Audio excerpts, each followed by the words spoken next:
वक्तव्य केलं, आरोप केले, त्याच्यानंतर तुम्ही निर्लज्ज बाई आहे, निर्लज्ज, नमक हराम हा शब्द कापायचा नाही. निर्लज्ज हा अनपार्लिमेंटरी शब्द नाहीये. नमक हराम हा अनपार्लिमेंटरी शब्द नाहीये. तर तुम्ही ते फुल्या बिल्या दाखवता ना, का बिका म्हणतात ते, एक लक्षात घ्या, साहित्य संमेलन आहे, अखिल भारतीय मराठी साहित्य संमेलन. तिथे साहित्य विषयक, मराठी संस्कृती, मराठी भाषा, मराठी माणूस हा विस्तार या संदर्भात चर्चा केली पाहिजे आणि चर्चा व्हायला पाहिजे.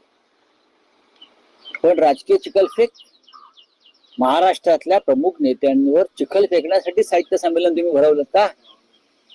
दिल्लीत, देशाच्या राजधानीत काय हे जे साहित्य महामंडळ आहे,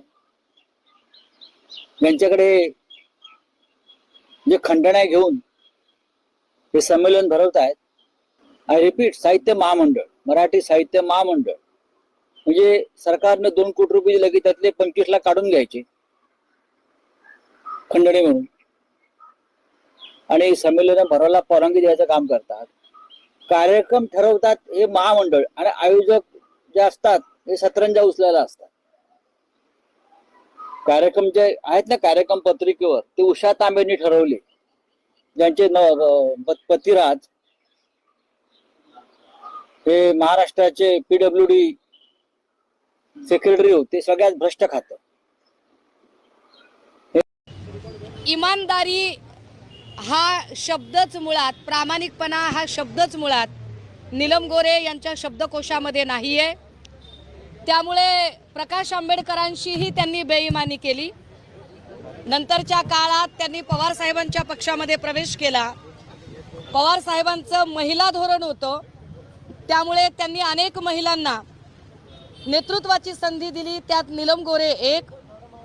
परंतु त्याही संधीचं त्याची जाणीव न ठेवता, मी जसं म्हटलं की इमानदारी हा शब्द त्यांच्या शब्दकोशात नाही. त्यांनी पवार साहेबांशीही आणि त्यांच्या पक्षाशीही बेईमानी केली. आधी त्यांनी प्रकाश आंबेडकरांशी बेईमानी केली, नंतर त्यांनी पवार साहेबांशी बेईमानी केली. मग त्या आमच्याकडे आल्या. आमच्या पक्षातल्या कित्येक निष्ठावंत लोकांची संधी त्यांनी हिरावून घेतली.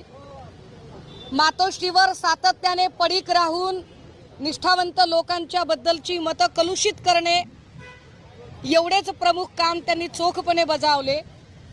ज्या नीलम गोरेंना पक्षाने 4 वेळा आमदारकी दिली, त्या नीलम गोरेंनी शहरातला एक नगरसेवक सोडा, त्या राहतात त्या भागात मॉडेल कॉलनीमध्ये साधी शिवसेनेची शाखा सुद्धा उभी केली नाही.